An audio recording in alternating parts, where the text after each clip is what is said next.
Well, good evening. Picking up a little bit of trash here. Trying to get the truck as little less junky as possible. Getting things sort of put in a place where I can do everything else.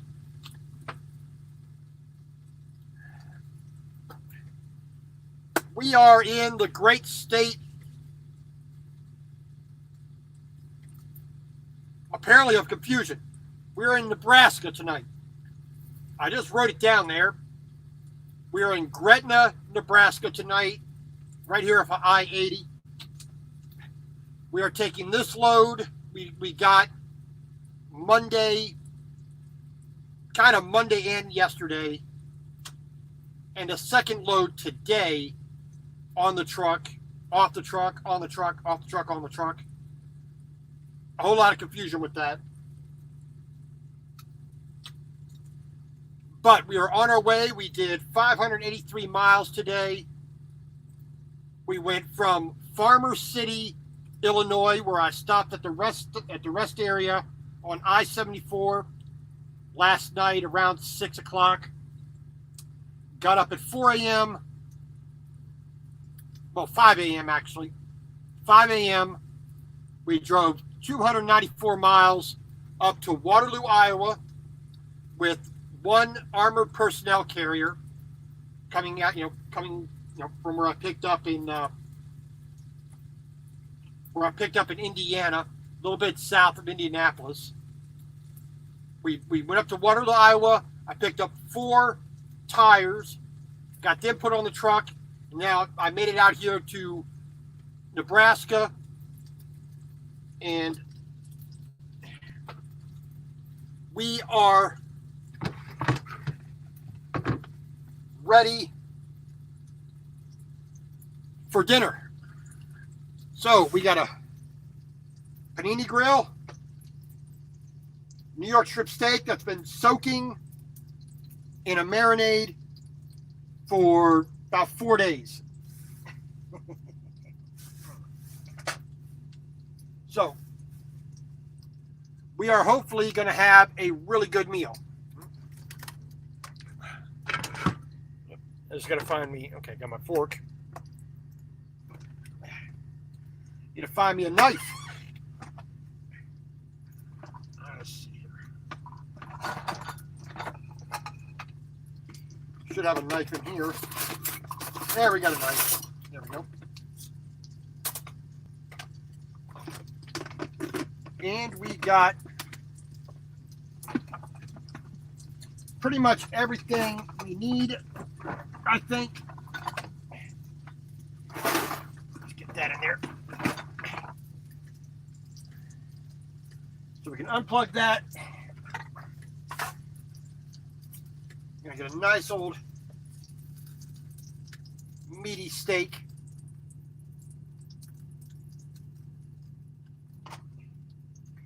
I was gonna do baked potato and some vegetable and all that jazz, but I'm just gonna be an old carnivore tonight. When that cools down, we'll get our disinfecting wipes. We'll wipe that down, and we will clean that up. I got a few other dishes to clean up as well, but nothing major. All right. And for my dessert tonight, some good old-fashioned Oreos and a big old cup of milk.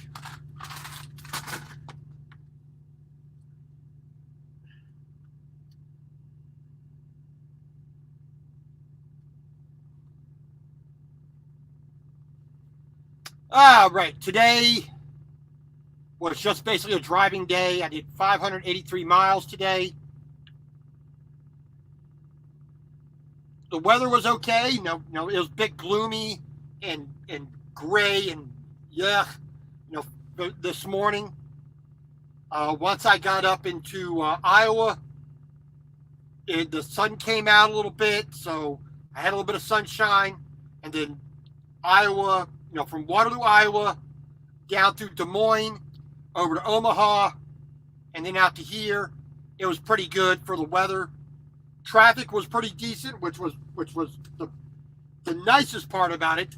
The traffic was, people were not driving like idiots,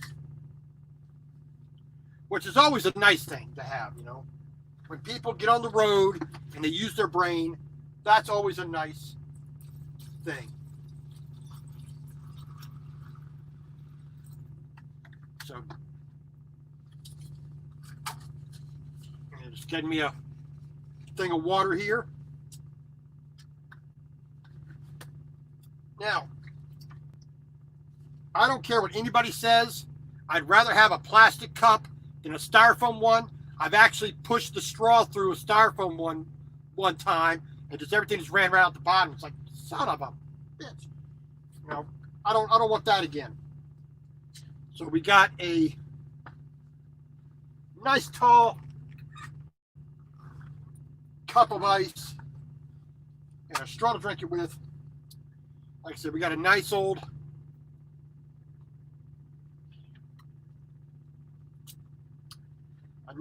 steak for dinner here.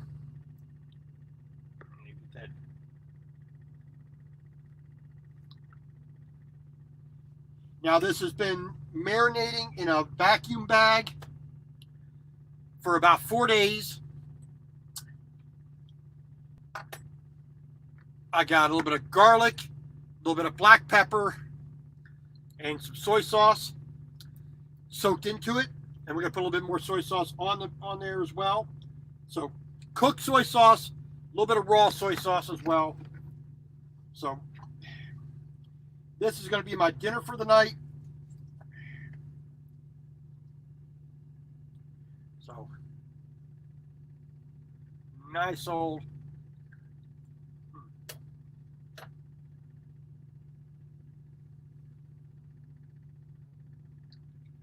and the first piece, lots of fat on it. That's good. But other than that, I had a problem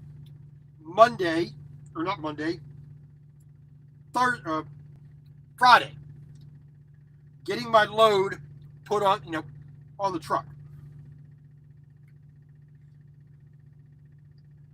Well, let's rewind that. I get the load assigned.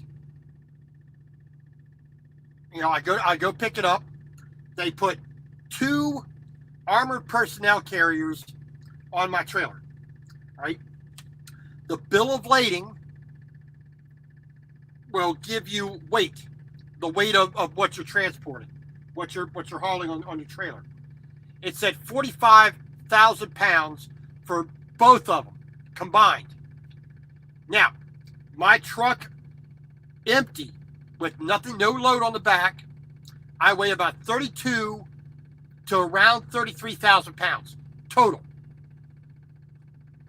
So, with a 45,000 pound load on top of the truck, on the trailer, I should not have weighed more than 78, let's say 79,000 with some fuel in it. In the 8, armored personnel carriers. But when I got to a scale house, a scale, my load was 85,000 pounds. So I'm about 7,000 pounds more than what they said it was.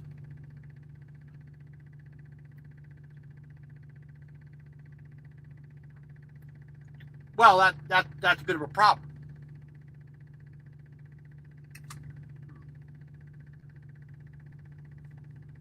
Now, the weight in itself is not the problem. It's the fact that the weight came on 2 pieces instead of just 1. Because when the way the laws read for permits,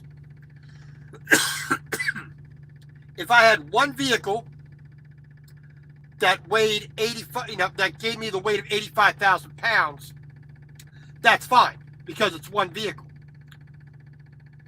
2, whenever you have a load that exceeds dimensions or the width, the height, or the length, if you can reduce that size by taking tires off, a smokestack off, a beacon off, you're required to do that to get the permit. But that's called a reducible load, because you can reduce the size of that one piece down. Now, I have armored personnel carriers on, which cannot be reduced down. They don't need to anyway, because the height of it on my trailer is 12 foot 5 inches. I'm 13 inches lower than legal height, so I'm good for that. The width is 1 inch smaller, 8'4", no problem. 2 of them fit on the trailer on the lower deck of my step deck without a problem. The problem comes from there. I have 2 of them instead of just 1. And you either have, and then because it's 2, it falls under the classification of a divisible load. Because, if it was just one piece that weighed enough, that weighed, 53,000, 54,000 pounds, no problem. I could have carried that. I just get a permit for that. But because it is 2 pieces, give me that weight, it's considered divisible. I could take one of them off and make the load legal. So I couldn't take that. So I have a problem with the bills of lading saying that the load weighs 45,000 pounds. Not true. Each one of these armored personnel carrier actually weighs just a little bit over 25,000 pounds. And because the way the laws are written for permits, because it's 2 separate vehicles, weight and the weight is actually more than what is legal at 80,000 pounds, I couldn't take it. Now, I don't know that until I get to the scale house. So I get two APCs load on the trailer. I go up to the truck stop, and 3 people, 3 weighmasters at the cat scale could not do a split axle weigh. And when they did do it, they screwed it up. They didn't save the measurements correctly and have it put on the thing correctly. So I had to deal with that too. And then I went in the morning, I went over across the highway to another cat scale, and the gentleman there did it correctly. I double checked with cat scale main office, their helpline. The gentleman there helped me confirm the weight, that all the weights that were on this new scale ticket were correct. Now, I was not thinking about a divisible load, because this is the first time I've ever had to deal with a divisible load. Every other time that I've dealt with it, it's a reducible load. I can make the single product smaller. So, it's just one of the things. Well, so that was Thursday that I got this load on. Friday morning, I'm making phone calls to the broker, to the shipper, to my manager, trying to figure out what they want me to do, how they want me to do it, when, why, where, how, and who, all that jazz. So basically, the vast majority of my day was wasted sitting around waiting for somebody to make a decision about what I'm to do. So eventually, I get told, go back to the shipper,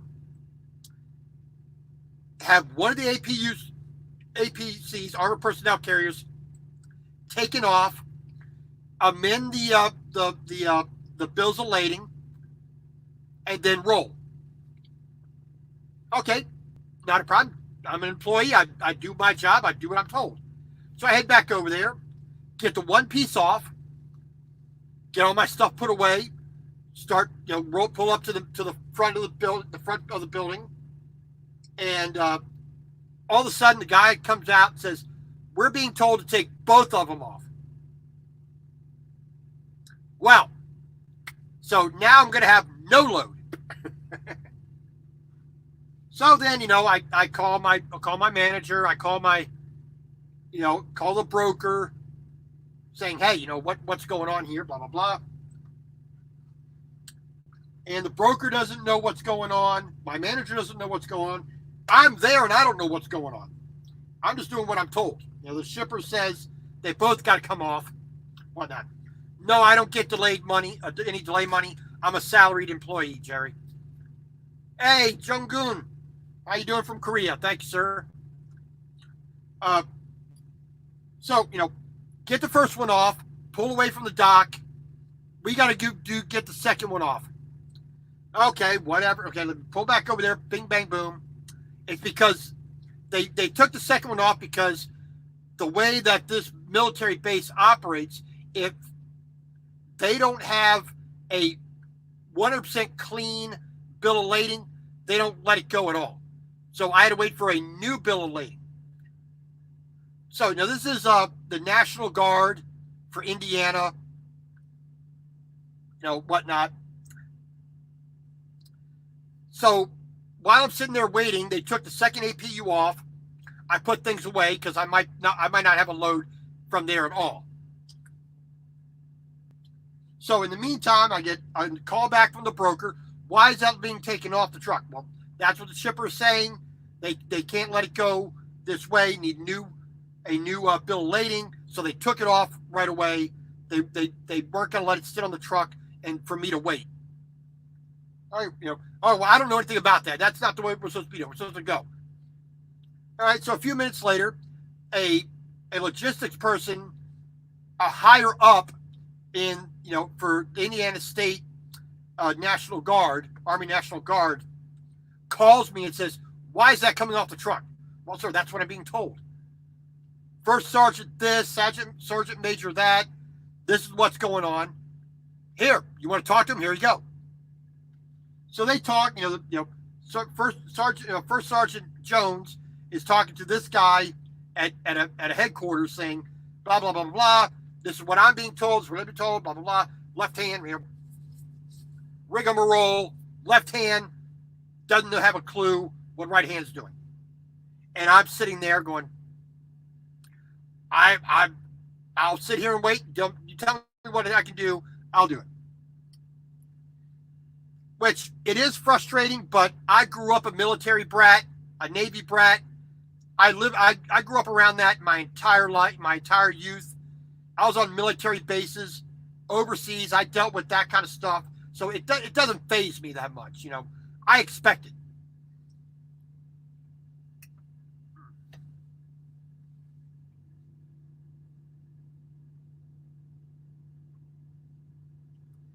But so by about 3 hours later, when I got back to drop the one off, I finally get the one put back on the truck, a new bill of lading, this time with an actually correct weight for the vehicle that I've got on my trailer. So now I'm taking one instead of two. My weights are now correct. I have a clean bill of lading. I can now go. Well, I speak to my manager saying this is what the situation is. We're ready to go. Talk to the broker. We're ready to go. Blah, blah, blah. Everything is, now all lined up together. So I head back up to the truck stop in Whiteland, Indiana, about 20 road miles away. Get a new scale ticket because my manager wants to know what's my new weight, how much space do I have left on the trailer. I might be putting another load on you with this one. Okay, so I get back up there, get it, measured, weighed, send him the email. And about an hour after that, he sends me a load. I picked up 4 tires from our drop yard in Waterloo, Iowa, which is a little over 400 miles away. Well, it's already 3:40 in the afternoon, almost 4 o'clock in the afternoon. Okay, well, I'm not going to make it, one, with the hours I have, and I've already been up since 5 a.m. I'm not going to be driving late into the night just to try to get somewhere. And by the time I even got up to the yard, there'd be nobody there to load me. So no sense trying to rush it. So I made it up the road, up I-74, from, I went up to Indianapolis on I-65, 475, then 74, bang, straight out. So I made it into Illinois to Farmer City, stopped at the rest area, and parked there for the night.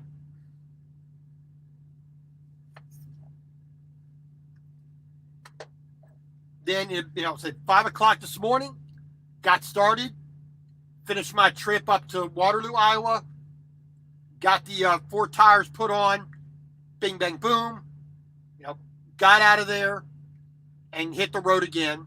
So 294 miles this morning, another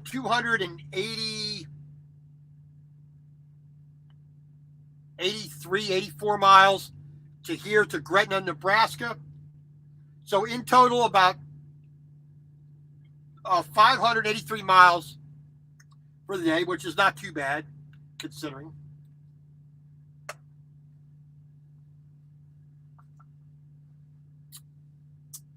But the fact that I already started a day behind,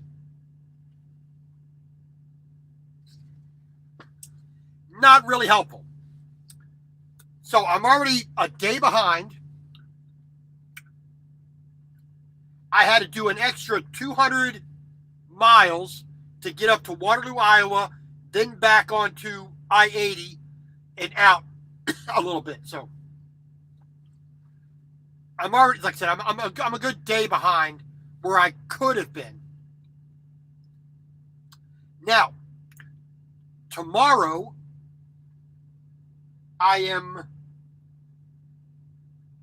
on I-80 heading, basically out to Reno, Nevada, where I'll go north to, up to Herlong, California, make one delivery there, then come back down to the west side of Sacramento, make my second delivery there, and the trip's done. I still have, I have about 1,500 miles, roughly 1,500 miles to Herlong, California, and then 200 miles there to Woodland, California, for my trip to be complete from where I'm at right now. But the problem that comes in with the time of year, the road I'm taking, one, I got to get into Wyoming on I-80.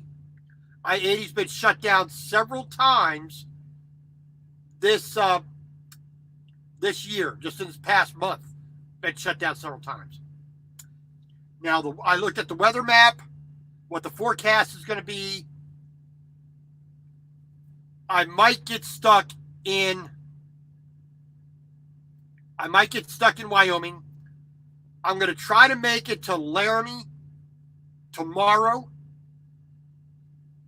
And hopefully they don't shut down the roads either before that or the day after. So hopefully Monday the roads aren't shut down and they'll let me roll. And also I have to worry about if a chain law is in effect, because if it is, I can't get the load where it needs to go. So, because my company doesn't put chains on their on the trucks, and if I have to wait for that to come off, I could be sitting there for a little while. But the weather map that I pulled up from Wyoming, let me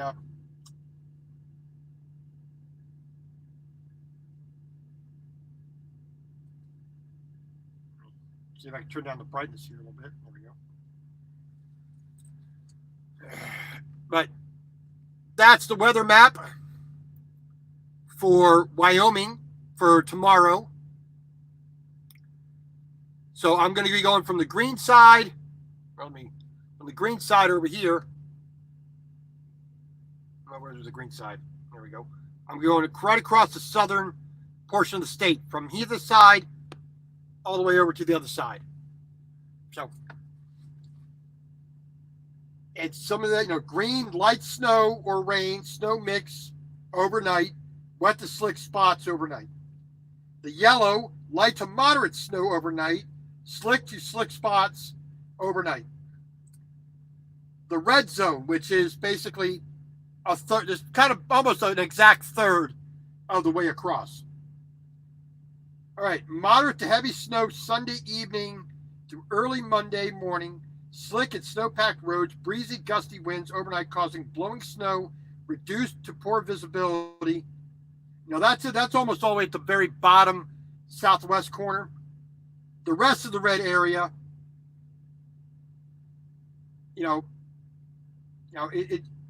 it's not going to be easy to get through. We will see. If the road conditions are bad, I will be delayed.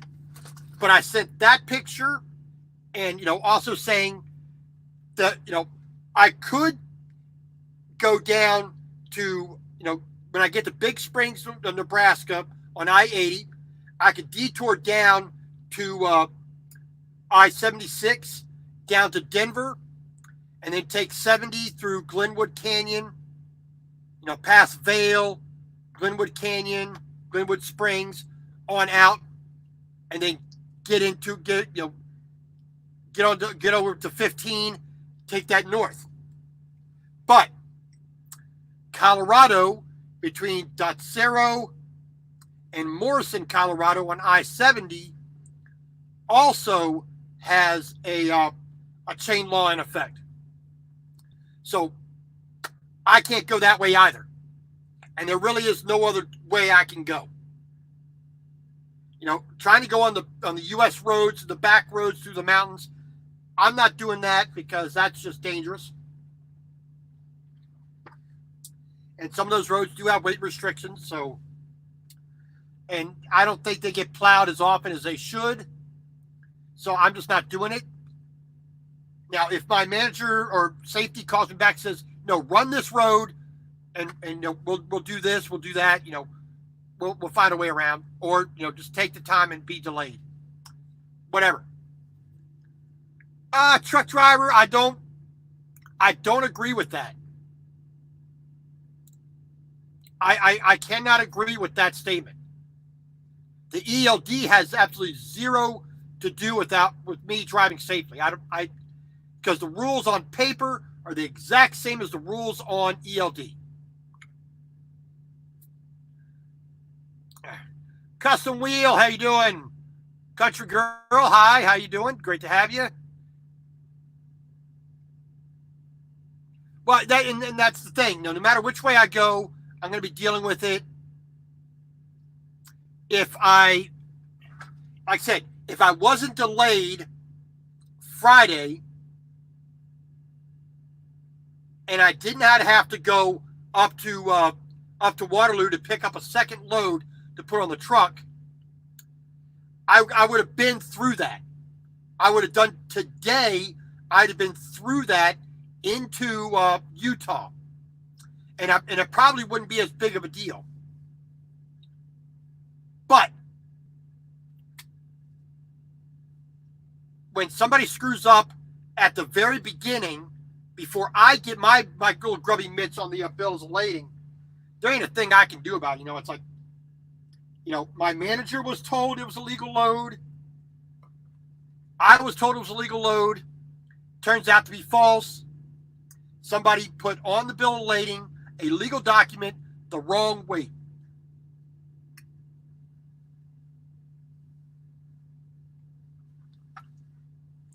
But,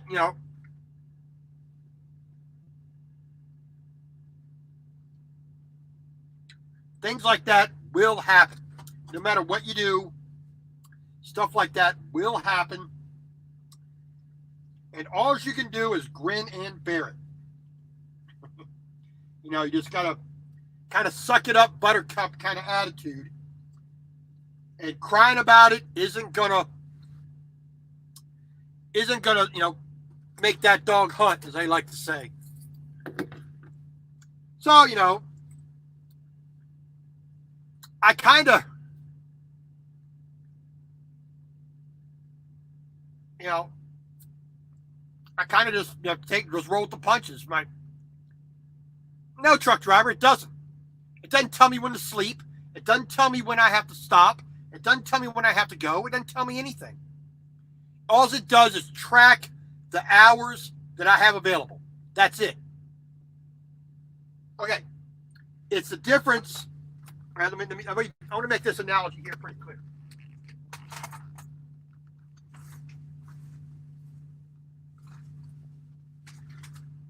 Let me find my doohickey here.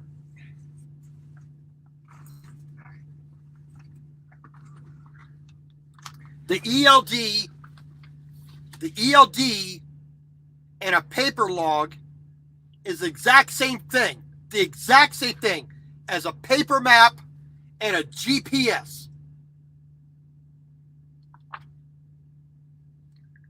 There's no difference between a paper log and an ELD computer. These are exactly the same. The ELD, you know, computer works easier for me. It's so much simpler to use. I don't have to think about, okay, where did I stop? I'm not writing little lines and, you know, pencils and, you know, writing down what I'm doing. It already does it. I push one button, bing, done. It doesn't tell me when to sleep. It doesn't tell me when to eat. It doesn't tell me what to do. All it does is tracks what I do.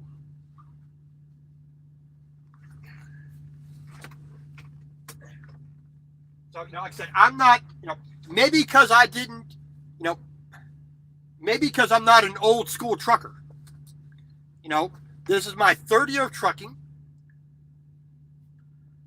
I had, you know, my first year of trucking, I had no problems with the ELD. Bing, bang, boom. You know, you go through trucking school, learn how to do it on paper. You learn that system. You learn how to use the computer system, whatever ELD system is at the company you go to. I started with the PeopleNet. Worked perfectly fine. I left my first company at Watkins Shepherd using PeopleNet. I went to Melton Truck Lines after 13 months, and I switched over to Qualcomm.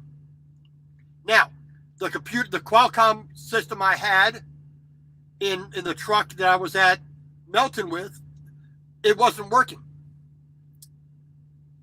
So for 2 months, I was on paper logs for 2 months.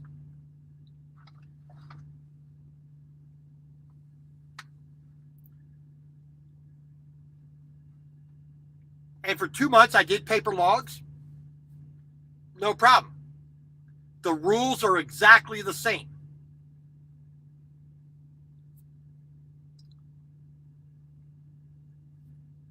So I don't see it. You know, I don't see what the thing is.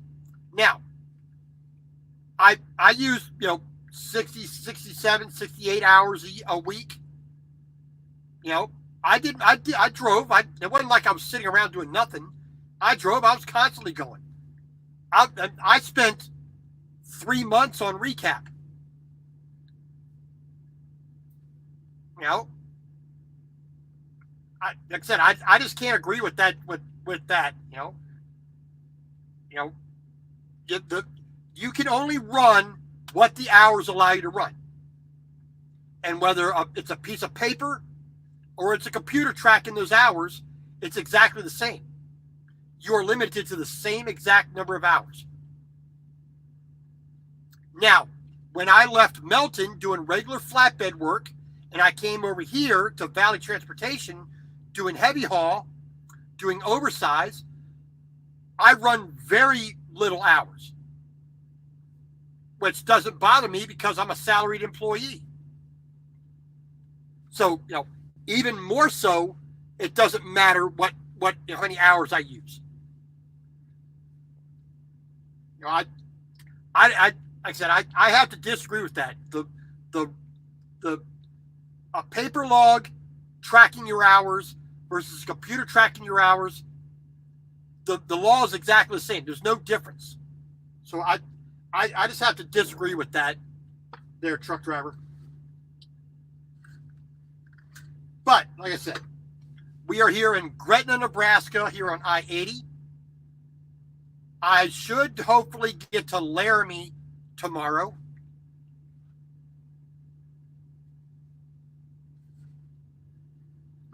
Hopefully I don't run into a chain law.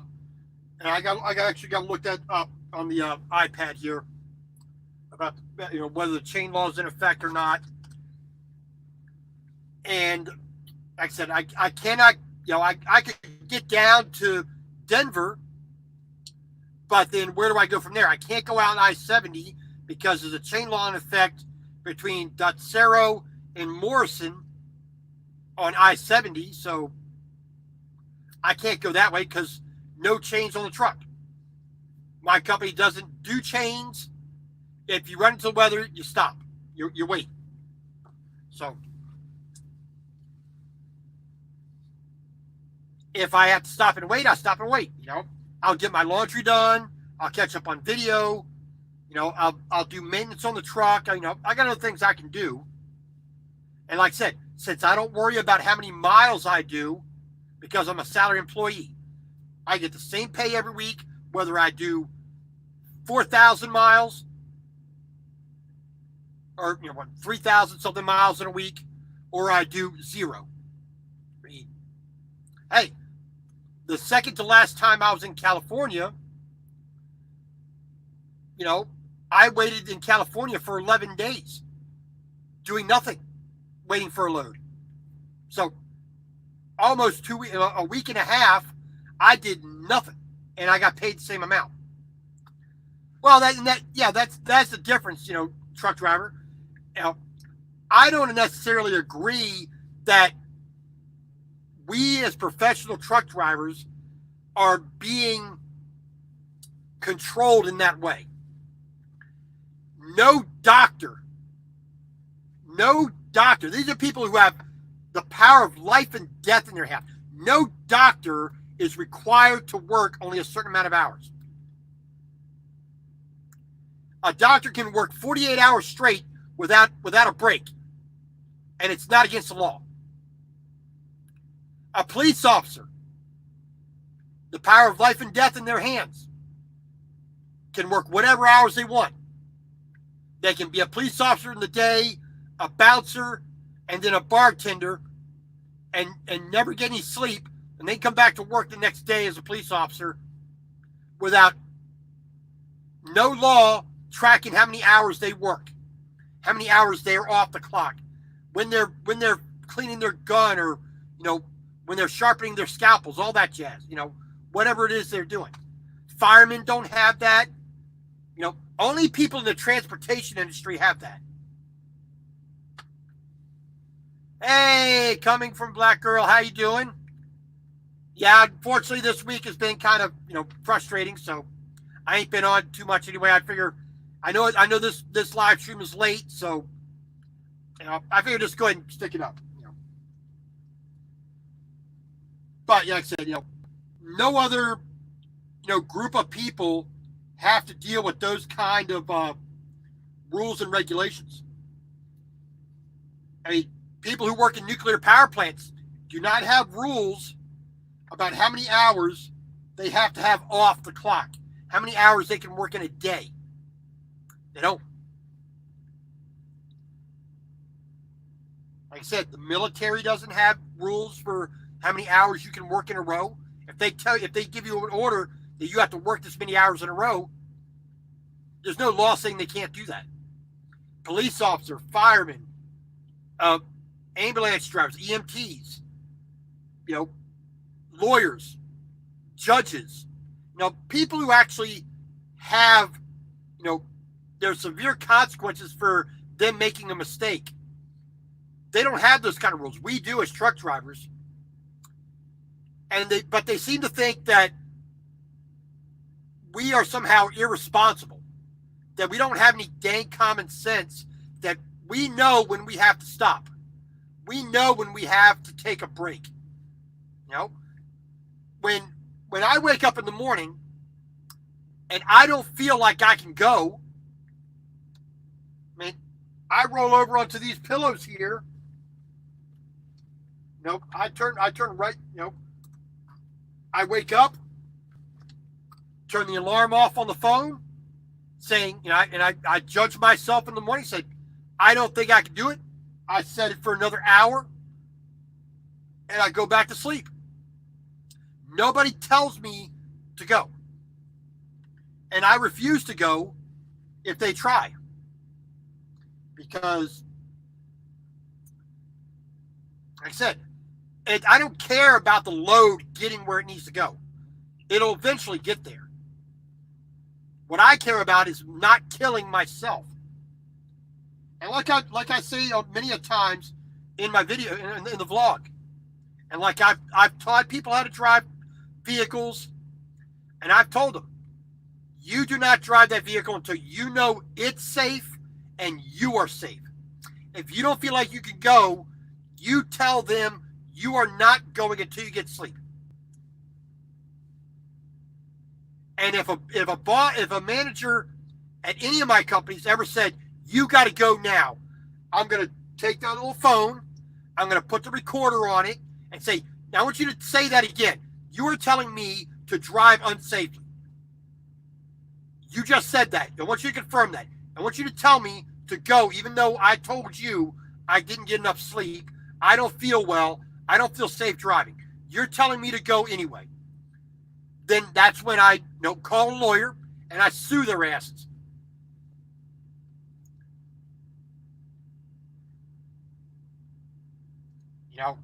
And that's the thing with the ELD, the hours of service.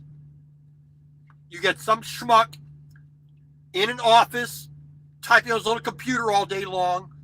You got to get that load there. We promised him to get that load there. Well, tough. That load goes when I say, not when you, Mr. Dispatcher, says. Not you, Mr. Office Worker, says. It goes when I say. And that's the rule. That's the law. Because that dispatcher, that manager, that company owner, those shareholders, whatever,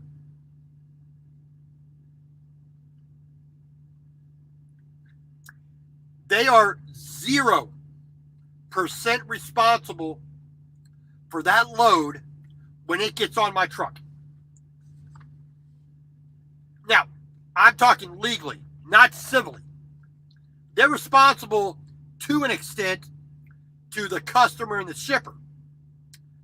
But legally, I, the truck driver, am totally and ultimately responsible 100%.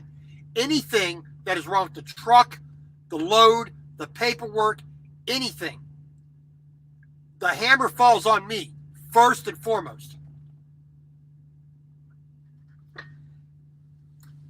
And I don't care whether I have hours or not on that computer.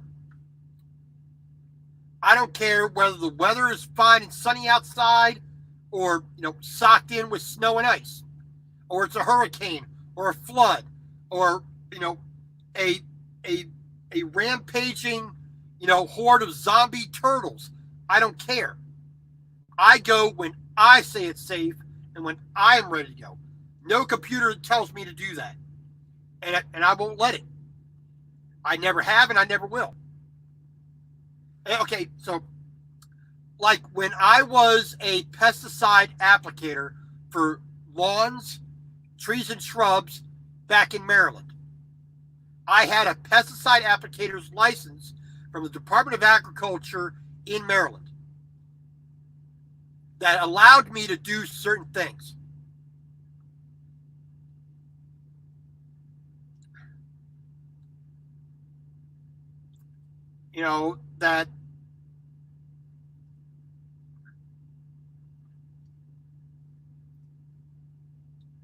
That I had to have a license for it to do. Hey, TJ, how you doing? Come from Black Girl. You have to go through my email to get that kind of show. Just go to thistruckerslife@gmail.com. I'll do something special for you. But like I said, when I was a pesticide applicator, I had a license that had certain categories on it to let me do certain things. Certain pesticides I could treat, certain areas that I could treat, because I had the training, I had the knowledge, and the responsibility was not with the company. It was with me. I was directly responsible. So when I pulled the trigger on that spray gun, I was the one directly responsible for where that pesticide was put out, how it was used, all that. Hey, Trucking with Kersey, how you doing?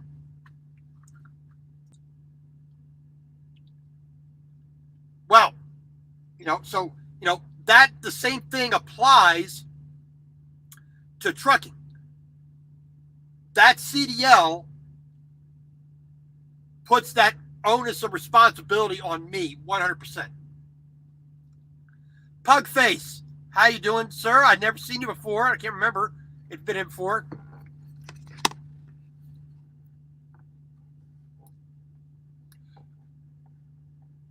Oh, yeah. I've seen stuff like that, too.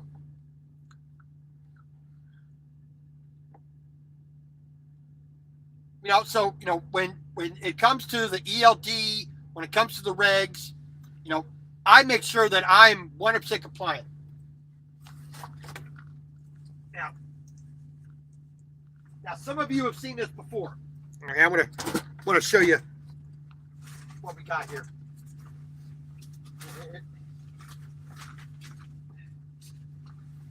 So in the normal type of permit book and all your documentation for your truck and whatnot will fit in a 1-inch wide binder.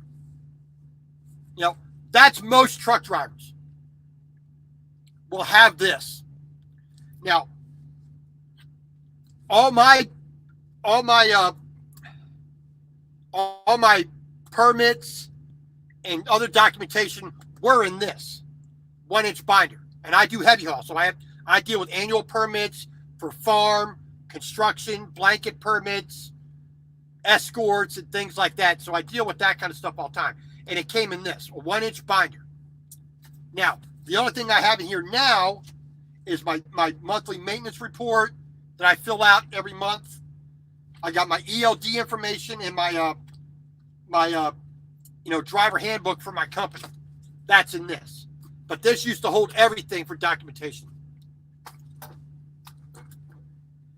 But because I take those rules and regulations and my responsibility very seriously, this is my permit book that I have made. Right? This is a 4-inch thick binder. Right?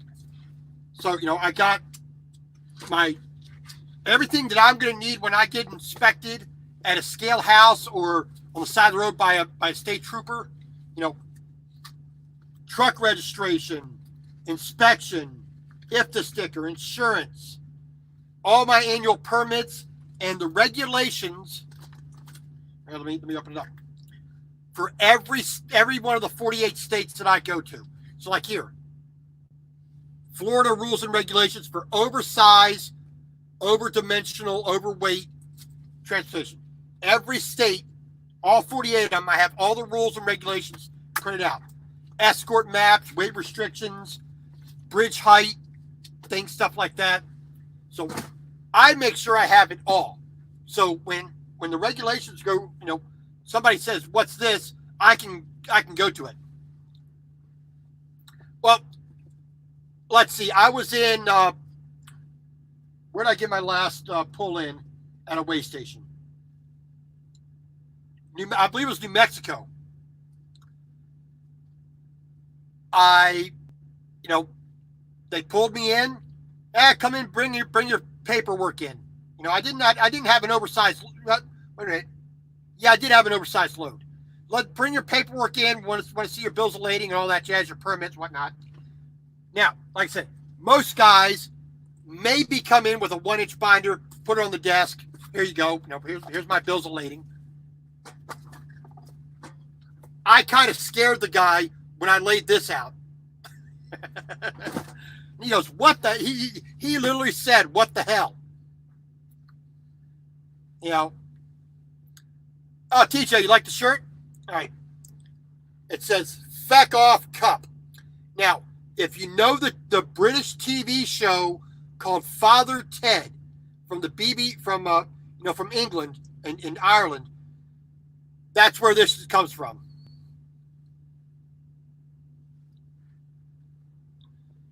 A $50 Amazon gift card for someone to make you an intro. Now, is this an intro for your channel or just a general viewer intro?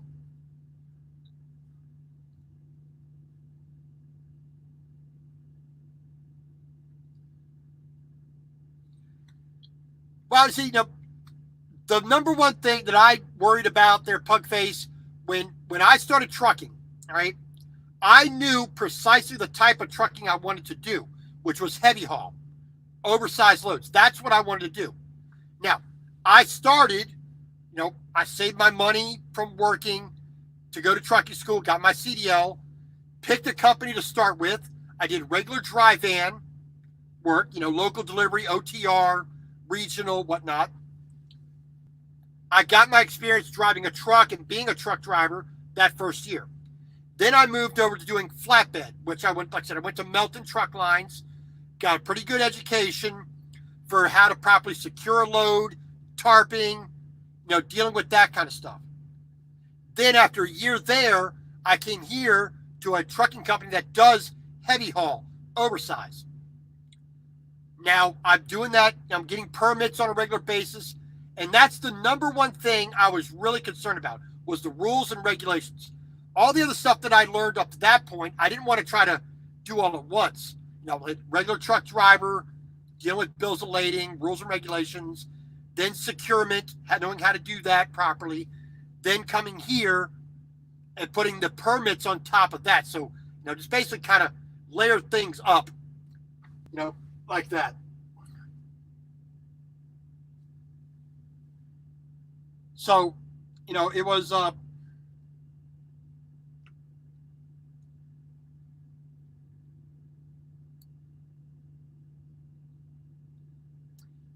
I just made sure that it was a slow, intentional progress of learning and not just jumping right in. That's the thing.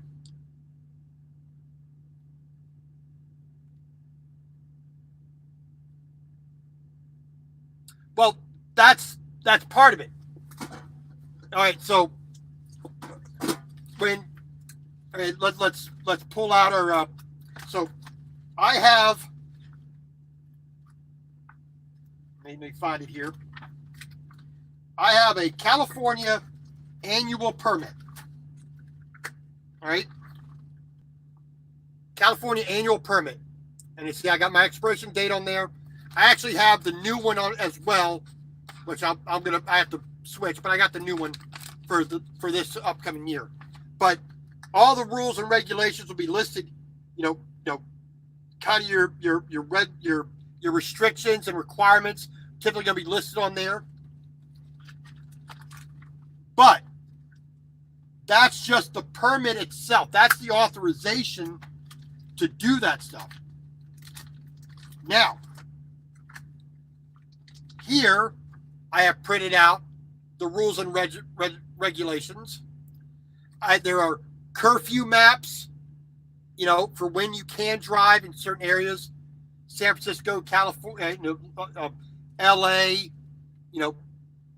San Diego, things like that. We have that in here as well. Now, I also have printed out escort maps. They break it down by particular areas, what you need on what road, with what size load, what's required for that.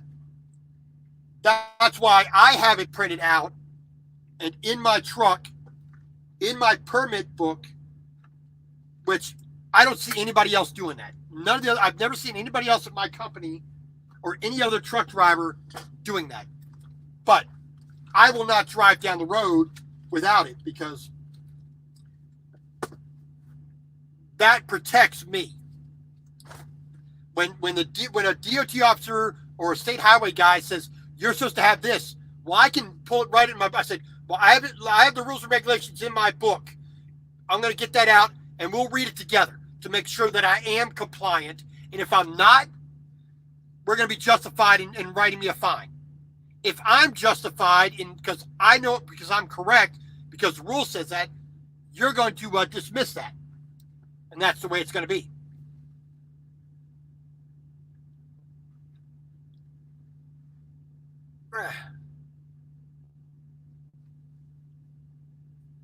And like I said, I've had escorts. I haven't had a police escort, but I've had regular rear escort. I've had front escort. I've had front and rear escort. I brought a load from Madera, California to Dallas, Texas. Starting right before Thanksgiving. Right? The Monday before Thanksgiving. And I had sat in California for 11 days before that.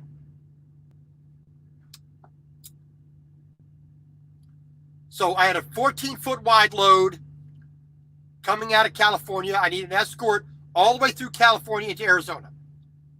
There were a couple places in Arizona I needed an escort.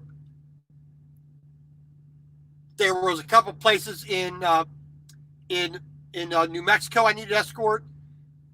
And then it's not just the escort itself that's a problem. It's also you have certain roads you can be on at certain times.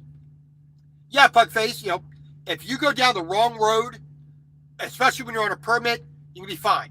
You go down the wrong road, and you're a hazmat and you're on a wrong road, they're going to find you to be on the wrong road. You'll be fined for being hazmat on the wrong road.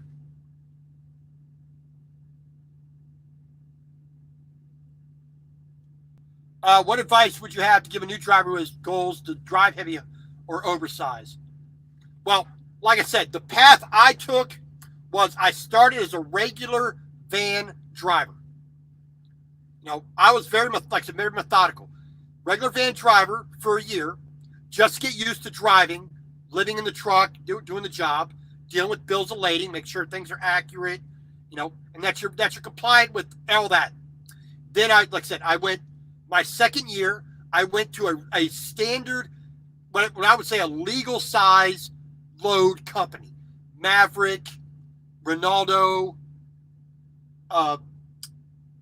Melton, TMC, other companies like that primarily do legal size loads. That way you get the securement aspect. You understand how to use chains. You understand how to use straps. You understand how to put the load onto the trailer.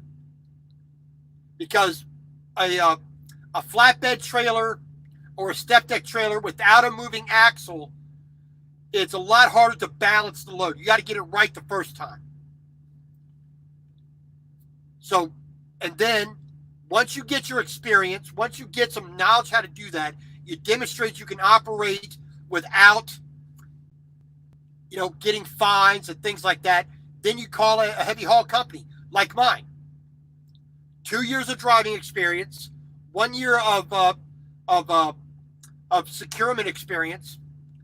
I have clean DAC, clean driving record, clean CSA. All that was 100% perfect. So they brought me on. They said, yes, we would like you to come to our company. And that's pretty much it. Now, I cannot speak for Keene Transport or any other heavy haul, company out there. Valley Transportation did a good job, and really, laid out what I needed to do, what their requirements were, and I met them. So here I am. And if you want to go to heavy haul, it's just a matter of applying yourself to get some basic securement knowledge and then go from there. And you just have to be very attentive to some small things. You know, and you got, just like with anything else, you've got your major guidelines that are this wide. Then you got the little things that can nail you that are this wide that you have to know as well.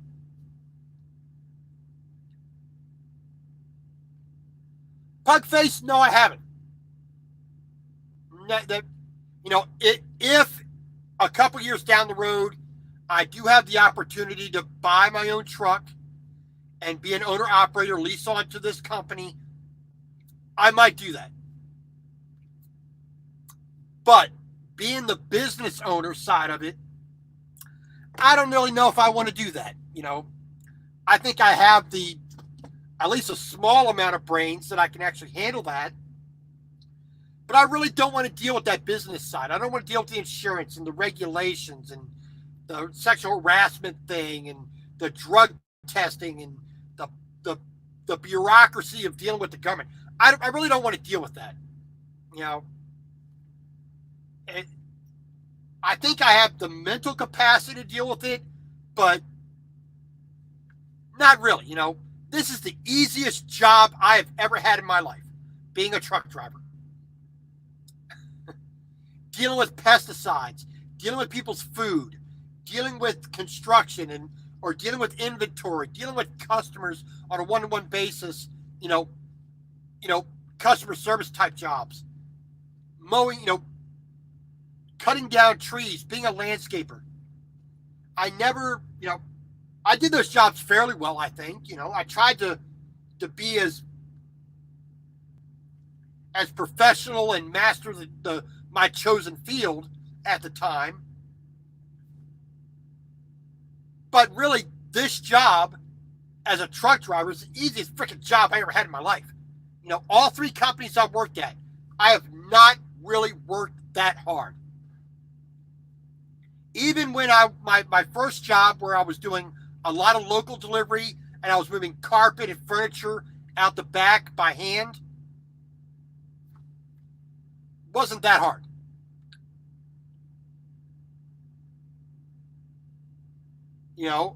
When I was at Melton and I was always putting tarps on things, like the January before this January 2018, when it was minus 30 in Chicago, I'm out there putting straps on steel. I'm putting a tarp on the steel. The tarp doesn't want to unfold. The strap is frozen together. I have to try to, manhandle it by hand. That was work, but it really wasn't. That's the hardest I really ever worked. And now that I'm here doing heavy haul, oversized, I don't work hardly. If I break a sweat, it's almost, it's only because it's 108 degrees in Laredo. And I'm on a concrete surface. The sun's beating down, and I'm next to a bunch of metal right in front of me. And it's hot and sweaty. But other than that, let's see, November and December, I worked basically only about 48% of the time. The rest of the time, I sat around and waited. I had a lot of downtime in November and December.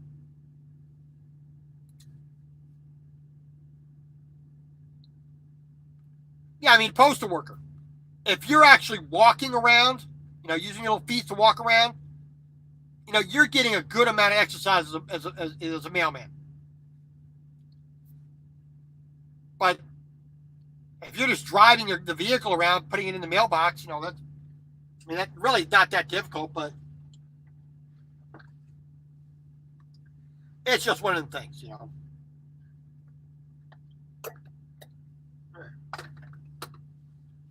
Taking forever to eat this steak.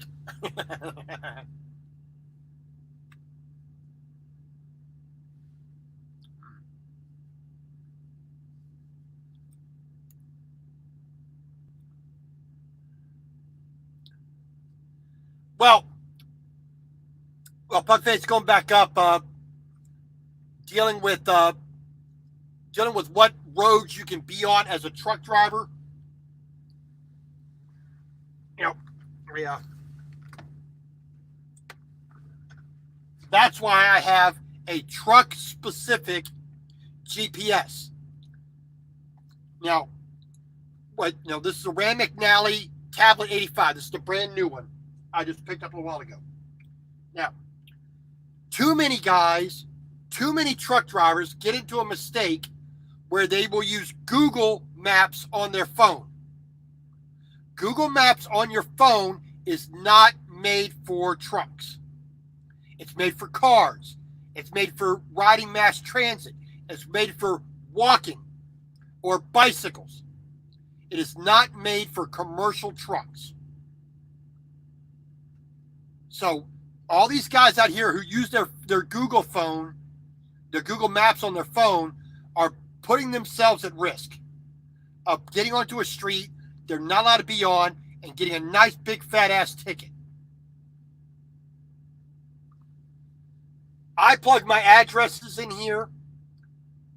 And also not just the address where I'm starting, where I'm going, all the points for every truck stop, Walmart, every hospital, school, ferry, museum, all the kinds of different points of interest you have out there. It's in this. And I can select that. I want to go from here to here. What's the best way to do that? And it's going to route me, based on some parameters that I put in there. 1, the length of my truck. 2, the height of my truck and or my load. The width of my truck and the weight. I can put that in every single time and put that in correctly. So like right now, my truck is under 8'6" wide, because that's the width of my trailer. I am under legal height. Legal height is 13'6". I am sitting now currently at 12'5" with the load I have on here. My truck empty is 11'5" with the top of my exhaust stacks.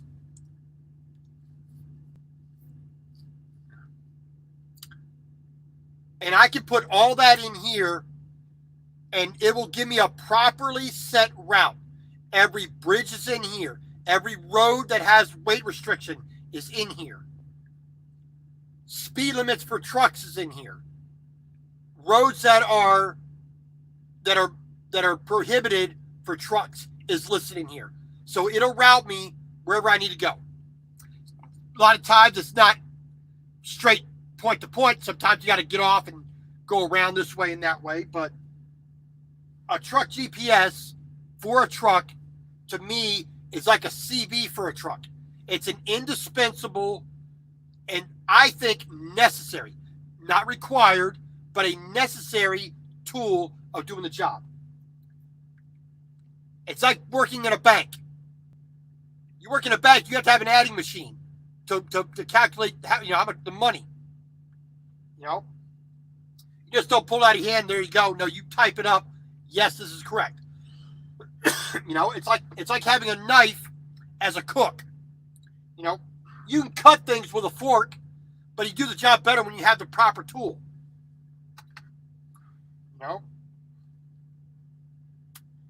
I could pick up this steak and just chew it with, bite it like a piece of beef jerky, but use a knife that cuts it nice and easy.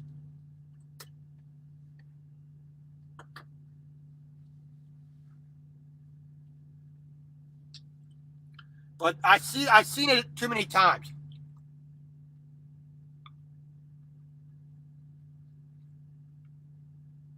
I've seen it too many times. A truck driver does something stupid. Well, Google told me. Well, why the hell are you using Google? Not as a truck driver, I have not. As a pizza delivery guy, I have. As a pizza delivery guy, I have seen a few things that, let's just say, they're not PG-13.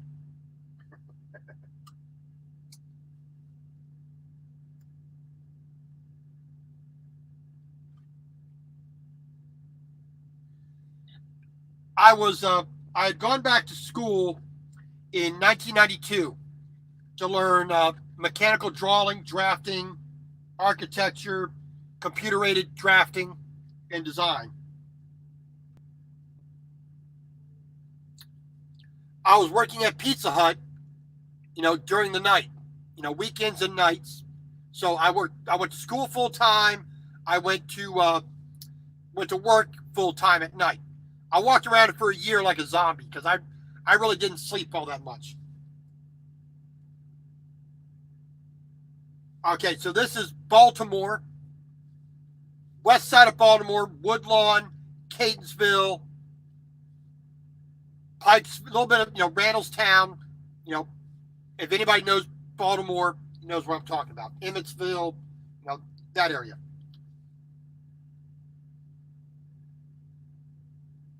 Well, this is like 11:30, almost midnight, one night. Got your typical order. Yeah, I want this, couple of Cokes and some, and a pizza. Nothing special about the order. Hey, go to the Motel 6 or whatever the hell it is, right off of Security Boulevard, just right inside the Baltimore Beltway. Which is, it's like a mile and a half away, not even 2 miles away from the store.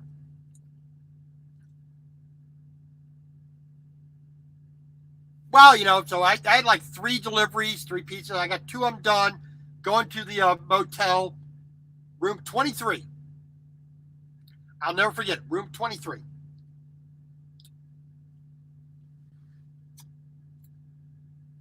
So, I get there, park the car, get out, lock the car, walk up with the pizza in the hot bag, knock on the door.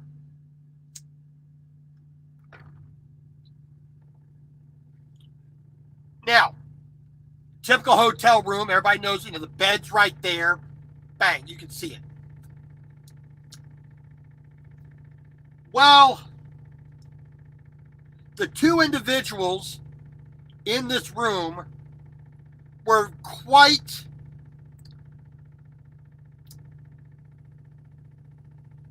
different, let's just say. They were kind of like polar opposites of humanity. Okay, young woman, on the bed, just covered up just enough. But I have a pretty keen eye. She could not have been more than 5 foot tall. If she was 5 foot tall, I think she's probably standing on her tippy toes when she got measured.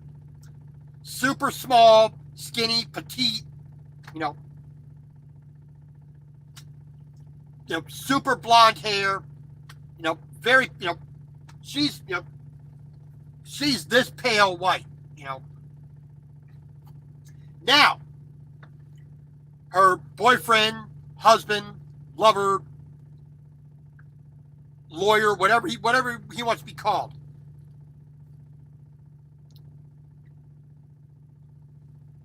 Well, let's just say I'm 6'1". I was looking up at him. He had to be at least 6'9". I weigh a little bit under 200 pounds. He had to weigh a good 350. Solid muscle. And there was no hiding it because he only had a pair of pants on. A loose pair of sweatpants. Now, he's also darker than this. So like I said, these 2 people quite opposite in their appearances. So I give him the pizza. He gives me the money. Gives me a little bit of a tip. I think it's like $2, $3 tip. Whatever.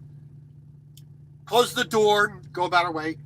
I go get back in my car and I sit there and I just go, man. Now, either one, he's actually really small, or she is really, you know, that's one of the most sexual things I saw, in my working life. But in a truck, yeah, I've been flashed. I've been, let me see, woman drive by, hey, baby, like, whatever.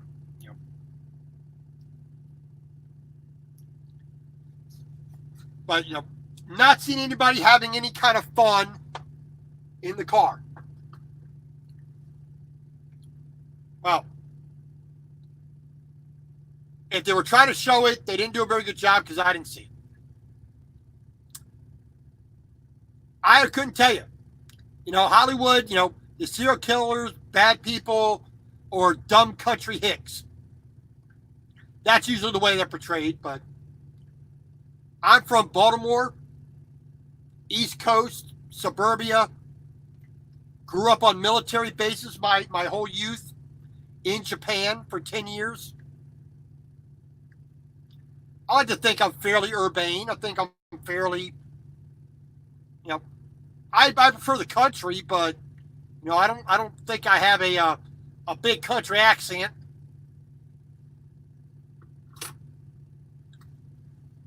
But whatever,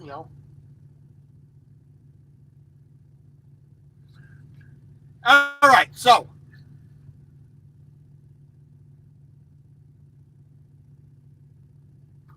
like I said, on the way to California, to Herlong, California. There's a military base up there. I'm taking an armored personnel carrier too. And then I'm going to Woodland, California, which is a little bit west of Sacramento. Pardon me. A little bit west of Sacramento. And then I'll probably have to be doing a reset there. Which, if I'm going to be in Woodland, I have to look to see if there's a truck stop, in that area that I can go to. You got the 49er right there, which I stayed at. The week before Thanksgiving, I stayed there for a day. I had to pay for parking, which sucked. There's a Loves or a Pilot up I-5, I think it is. Northwest, a little bit more northwest of Sacramento in a town called Dunnigan. I could park there. I think that's the closest. And then wait for a load and, like I said, do a reset, my 34-hour stop, do a reset, and then from that point, see where I get a load. I could go back down to Madera. I get another one of them air conditioner units that came out of there the last time and see where that takes me. But wherever the loads come from is wherever I go. But other than that, a simple, boring run out there. Like I said, I'm in Nebraska tonight. I'm going to be basically on I-80 straight out to Reno, Nevada. A little bit north of Reno, US 395 up to Herlong. Get to the military base there. Deliver this armored personnel carrier. Then come back down to Reno and then out to Sacramento, through Sacramento over to Woodland. Get these 4 tires delivered to the place I'm going out there. And then we wait. We're going to probably do a reset and then go from there. Other than that, nothing too interesting or mind-blowing going on. I was, the trip before this, I was up in at the headquarters up in Minnesota. I got my driver's side mirror bracket re-welded, so that's stable. I got my I got my fisheye mirror that's heated. I got that fixed. The wire broke off on the inside. I got that fixed. I get basically just they replace it. That's what this is all about. Answering questions. More questions to merrier. I got the incandescent bulbs in my headlights, the turn signal bulbs. There's 2 in each pod on the front. I got those replaced with the LED lights from the incandescent lights. And I got some wiring on the back of the trailer fixed. And I didn't know they were going to do this, but my brake lights on the back of the tractor, they replaced that panel that's there. So I got a couple things done for repairs. Got that good. What is the most paid? Well, one, I don't pay for fuel. The company pays for that. So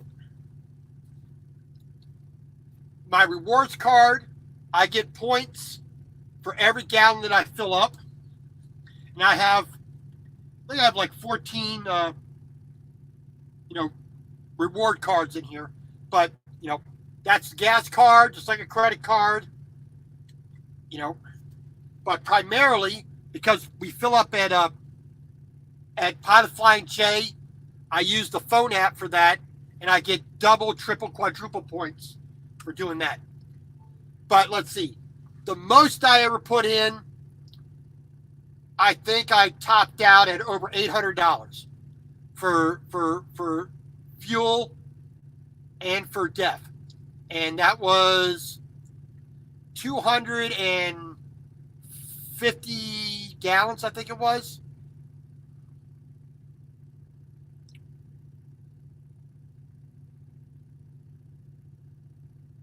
Well, there's some places like Pennsylvania, California, you cannot idle the main engine. I have what's called an APU, Auxiliary Power Unit. It's basically like a generator. Sits right outside my on my passenger side, basically right behind this wall here. But on the passenger side, little enclosed. It's a basically a little diesel motor that runs off the fuel tanks of the truck. It uses basically a quarter of a gallon per hour at the most. It will circulate coolant antifreeze through the engine. It'll keep the engine cool during the summer, warm during the winter, so I don't have to idle the engine. That little motor there will do that. It heats the fuel tanks as well. It provides electricity for the batteries for the truck and for my inverter here, so that I can plug in, all my kitchen stuff, hot plate, pressure cooker, panini grill, all that stuff, microwave, printer, all that stuff. So it'll provide, I have a little thing over here, little control panel over here. I have air conditioning. I have heat. I have constant electricity. It can run all night because that meets the regulations for those kinds of states. And for points, I don't drink coffee, but I do use the points to buy laundry service, for pay for washers and dryers. So I get my laundry done free. I'll get free soda, free, candy bar or beef jerky or whatever. I can use points for that or anything else I buy. So I basically get a free discount. If I don't drink coffee, but I do drink hot chocolate, so the points for that work the same thing. At Pilot Flying J, you buy 9 cups of coffee, hot chocolate, or tea. You buy 9 of those, you get a 10th one free. So,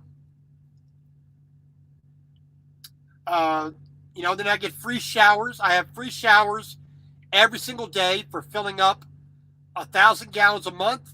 The following month, I have a free shower every day, and every 50 gallons when I fill up 50 gallons for a single fill up, I get a shower credit as well. So, free shower, free laundry, free food and drink. You know, if I want to use the points for other things, I can. Electric vehicles.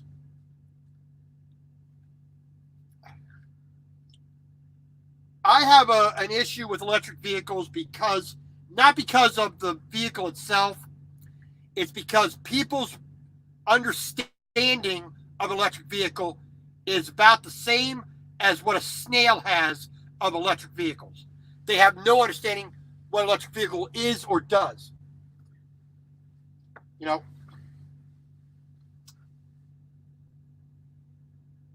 A cordless drill is the same exact technology as an electric car, a Tesla or whatever.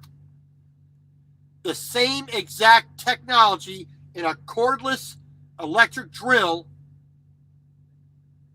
There's no difference between that and an electric car. None. Zero difference. Electricity goes to the little motor, it spins. It does what it's supposed to do.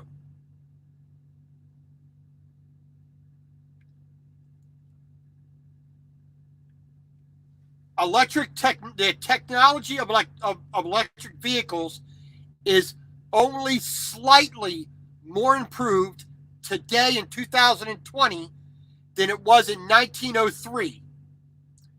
If you go to Jay Leno's garage, Jay Leno, the comedian from The Tonight Show, go onto his YouTube channel, Jay Leno's garage.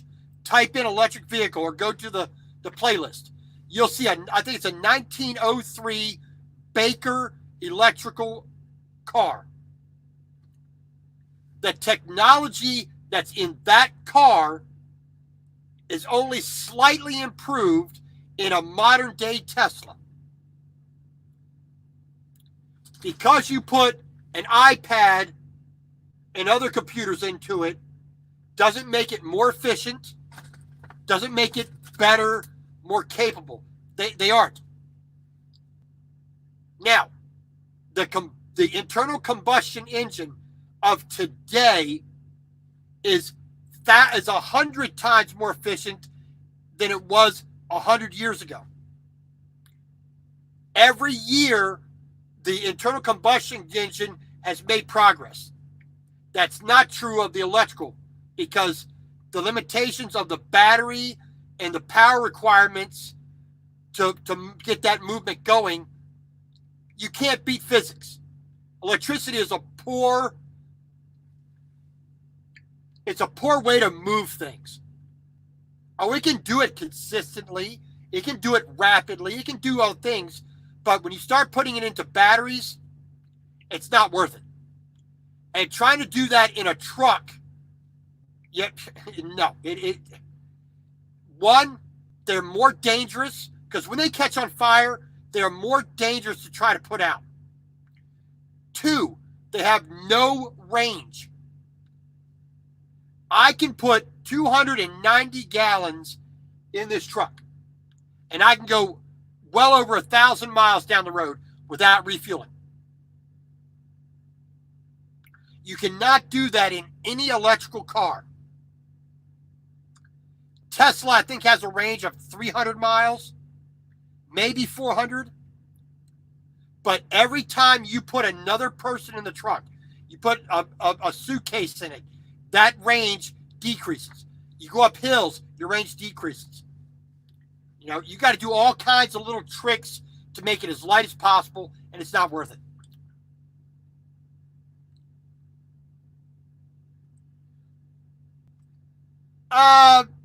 I've heard of it. It's a rare thing. People overstate it. It's like having your house broke into. People want to come in, they'll do whatever they can to try to come in. Hey, Steven, how you doing?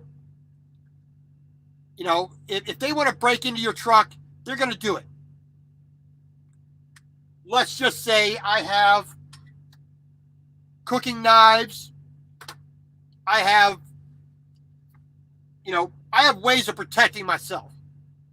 Now, I don't park where I'm not going to be as safe as possible. I typically park at the truck stop. I park at a rest area. with lots of other eyes on it. You know, I park where I'm legally able to park, and I try to make sure that I take precautions that doesn't draw attention to me. And if somebody tries to break in, well, they're going to make enough noise. I'll be able to get up, and they will have a surprise coming through that when they come in through the door.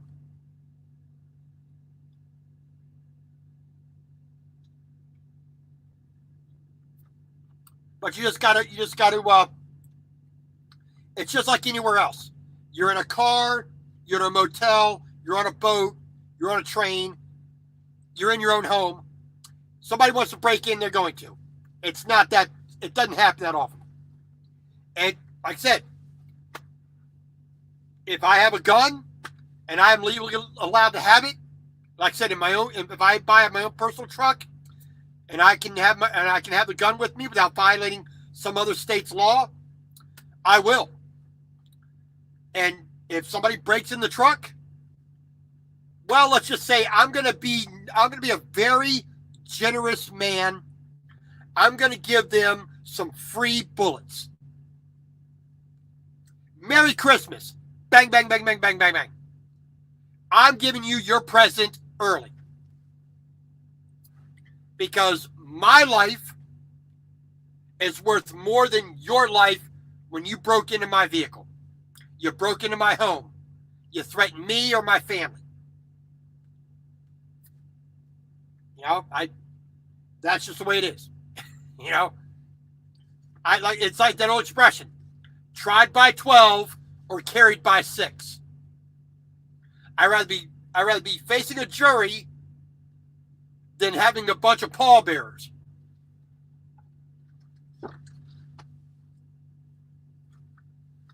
Alrighty, well, I kind of yammered on here. Didn't intend to really go this long, you know, being late.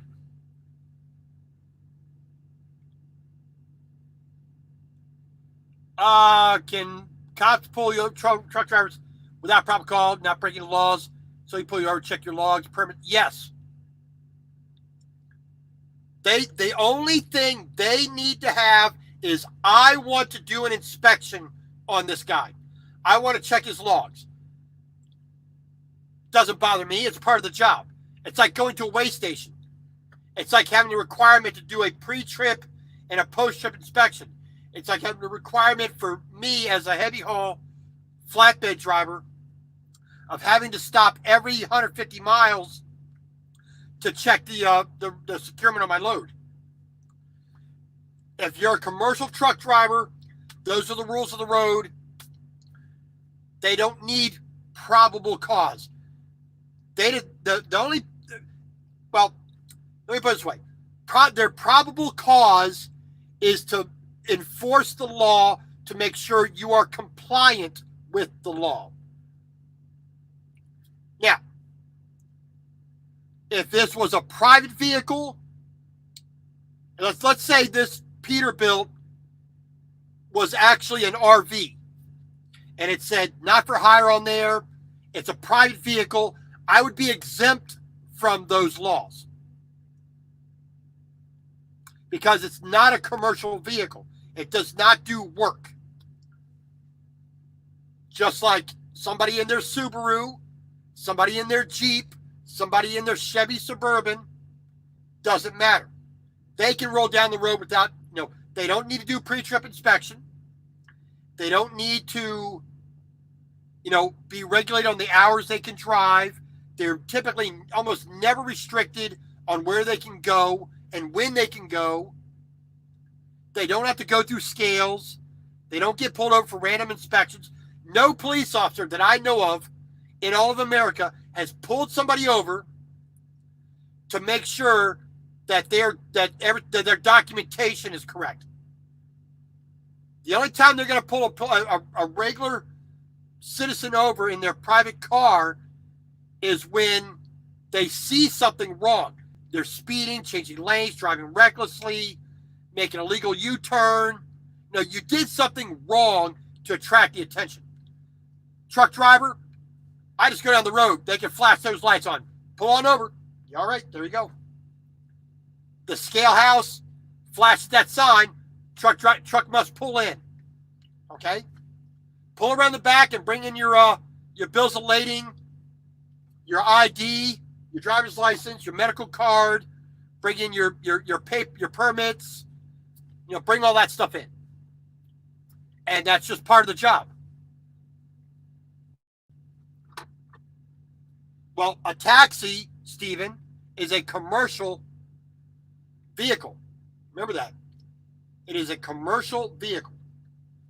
It transports passengers.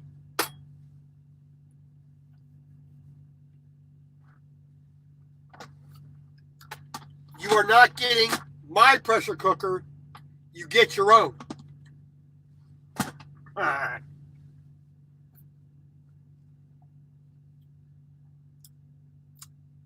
But, other than that, not too big of a day. Like I said, did 583 miles today from Farmer City, Illinois, from the rest area on I-74 up to Waterloo, Iowa. Picked up some tires. Waterloo, Iowa, here to Gretna, Nebraska, here on I-80. Pretty much a full 10-hour day of driving. No real problems with the traffic or the weather. Started off gray. Got some sunshine in Iowa. And a little bit here into Nebraska. No, just the road salt and the spray from tires was a problem. No problem for ice or snow on the road. Like I said, Wyoming is going to be the biggest issue on I-80. But hopefully tomorrow I can make Laramie. Cheyenne at the least, I want to make it to, because Cheyenne is about almost 430 miles to Cheyenne.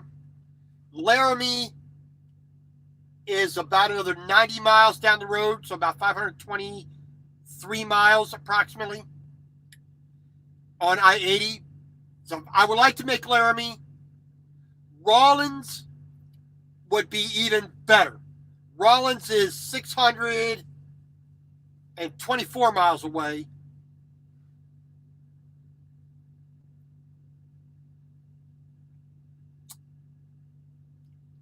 I don't think I'll make Rawlins.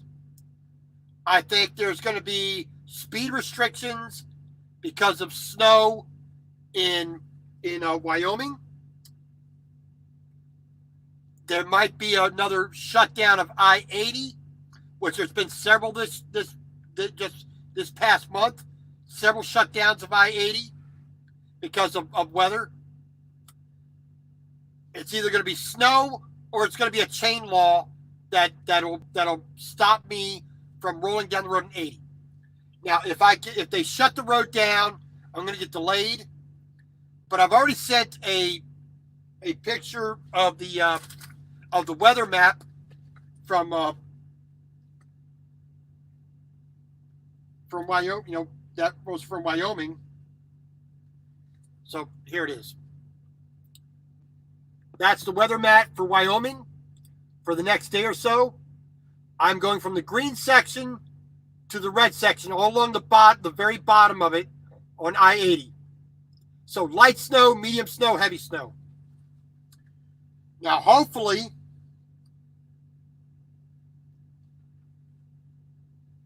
I'll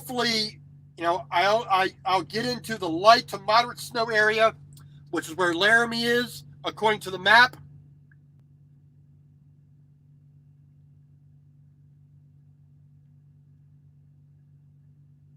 But I will check in the morning before I go. I'm going to get, right up to the border with Wyoming. I'm going to double check it before I proceed any further. We'll use the the website. I will call on the phone to get the correct information before I proceed into Wyoming. And then if need be, I might get delayed for a day or two. Nothing I can do about that. I had an opportunity to go down to, go to get to Big Springs, Nebraska, get off of I-80, go down onto I-76 towards Denver, and then from Denver get on I-70 and take that straight through all the way to Nevada, or all the way to Utah, whatever it is, and then go up to Salt Lake City, get back on 80 there, take that out to Reno. But there are chain laws in effect between Dotsero and Morrison, Colorado on I-70. They're in the mountains west of Denver. I don't have chains on the truck, so that would prevent me from going in through that area.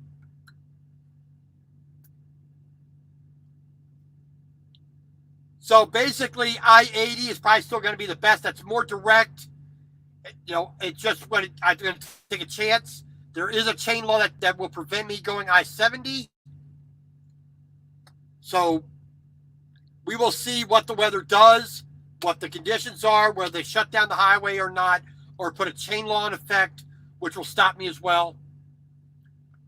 Other than that, nothing I can do except just, accept what the rules are and go from there.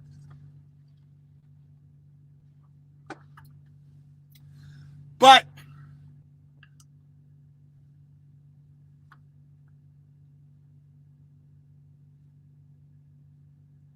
other